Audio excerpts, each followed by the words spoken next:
নমস্কার, আপনারা সবাই কেমন আছেন? আমার চ্যানেলে আমি আপনাদের সবাইকে স্বাগত জানাই। এটা আমার ফার্স্ট বড় ভিডিও। আজকের আমি আপনাদেরকে ডিমের বেগমতি কারি বানিয়ে দেখাবো। আমরা তো ডিমের কারি বিভিন্ন রকমভাবে বানাই। এইভাবে একবার বানিয়ে দেখবেন, আপনাদের সবার খুব ভালো লাগবে। প্রথমেই আমি ডিমটাকে সেদ্ধ করে নিয়েছি, সাথে নিয়েছি আদা, লঙ্কা, পেঁয়াজ আর ধনেপাতা। আর কি লাগবে সেটা রান্না করতে করতে বলি। চলুন রান্নাটা এবার শুরু করে দিই। প্রথমেই একটা ফ্রাই প্যানের মধ্যে আমি সর্ষের তেল দিয়ে দিলাম। তার মধ্যে দিয়ে দিলাম গোটা গরম মশলা, লবঙ্গ, দারচিনি, এলাচ।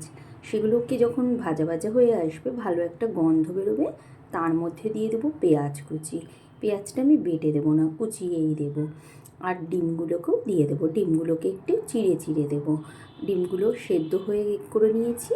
আর এবার একটু হালকা করে ভেজে নিলাম। কোনো লাল যাতে না হয় সেইভাবে ভেজে নিতে হবে। আর অন্যদিকে আমি আদা, লঙ্কা, দই আর ধনেপাতাটাকে পেস্ট বানিয়ে নিয়েছি। দেখতেই পাচ্ছেন কি সুন্দর একটা কালার এসেছে।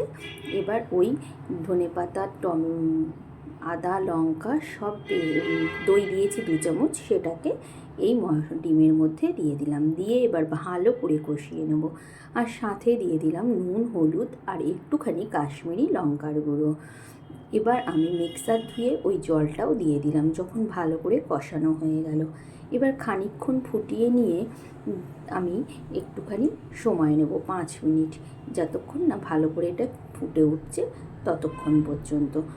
যখন এটা মাখা মাখা হয়ে আসবে, ব্যাস রেডি হয়ে গেল আমার ডিমের বেগমতি কারি।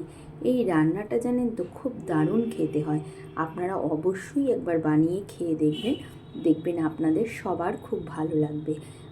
এর সব শেষে দিয়ে দেবো একটু গরম মশলা। এটা রুটি, পরোটা, ফ্রাইড রাইস, গরম ভাতের সাথেও বেশ লাগে। চটজলদি রান্নাটা আমার হয়ে গেল। আপনারা সবাই খুব ভালো থাকবেন আর আমার পাশে থাকবেন। আমার ভিডিওটা যদি আপনাদের ভালো লেগে থাকে, একটা লাইক করবেন আর একটা কমেন্ট করবেন, যাতে আমি আবার পরের ভিডিওতে আপনাদের সাথে অন্য কোনো রকম রেসিপি শেয়ার করতে পারি।